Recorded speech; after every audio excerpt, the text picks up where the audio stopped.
നിങ്ങൾ ആത്മീയ കാര്യങ്ങളിൽ ഉത്സുകരായിരിക്കുന്നതുകൊണ്ട് സഭയുടെ ഉത്കർഷത്തിനായി യത്നിക്കുവിൻ. 1 കൊറിന്തോസ് 4:12. തൻ്റെ പ്രവൃത്തികൾ ഈ ലോകത്തിൽ തുടർന്നു കൊണ്ടുപോകാൻ ഈശോ സ്ഥാപിച്ച സംവിധാനത്തിൻ്റെ പേരാണല്ലോ തിരുസഭ. മത്തായി 16:18 സഭയെക്കുറിച്ച് ഈശോ പത്രോസിനോട് പറയുന്നത് ഇപ്രകാരമാണ്: നീ പത്രോസാണ്, ഈ പാറമേൽ എൻ്റെ സഭ ഞാൻ സ്ഥാപിക്കും, നരക കവാടങ്ങൾ അതിനെതിരെ പ്രബലപ്പെടുകയില്ല. സഭയെ കൂടുതൽ മനസ്സിലാക്കാൻ വിശുദ്ധ പൗലോസ്ലീഹ സഭയെ ശരീരത്തോടാണ് ഉപമിച്ചിരിക്കുന്നത്. നമ്മളെല്ലാവരും ഒരേ ആത്മാവിൽ ഏക ശരീരമാകാൻ ജ്ഞാനസ്നാനമേറ്റു. 1 കൊറിന്തോസ് 12:13.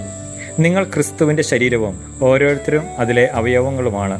1 കൊറിന്തോസ് 12:27. അവൻ സഭയാകുന്ന ശരീരത്തിൻ്റെ ശിരസ്സാണ്. കൊളോസോസ് 1:8. തിരുസഭ എന്ന് പറയുന്നത് ക്രിസ്തുവിൻ്റെ ശരീരമാണെങ്കിൽ മാമോദിസ സ്വീകരിച്ച ഓരോരുത്തരും അതിലെ അവയവങ്ങളും അതിൻ്റെ ശിരസ് ക്രിസ്തുവുമാണ്. സഭ ക്രിസ്തുവിൻ്റെ ശരീരമായതുകൊണ്ടാണ് കുതിരപ്പുറത്തു നിന്ന് വീണ സാവോളിൻ്റെ ചോദ്യത്തിന് ഇപ്രകാരമൊരു ഉത്തരം ലഭിച്ചത്: നീ പീഡിപ്പിക്കുന്ന യേശുവാണ് ഞാൻ. അപ്പസ്തോല പ്രവർത്തനം 9:5. ചുരുക്കത്തിൽ, ഞാൻ മാമോദിസ സ്വീകരിച്ച വ്യക്തിയായതുകൊണ്ട് ഞാനില്ലാത്ത തിരുസഭ ഈ ലോകത്തിലില്ല. ദൈവമേ, ഞാൻ സഭയുടെ മകനും മകളുമാണെന്നുള്ള അഭിമാനത്തോടെ ജീവിക്കാൻ എന്നെ ശക്തനാക്കണമേ.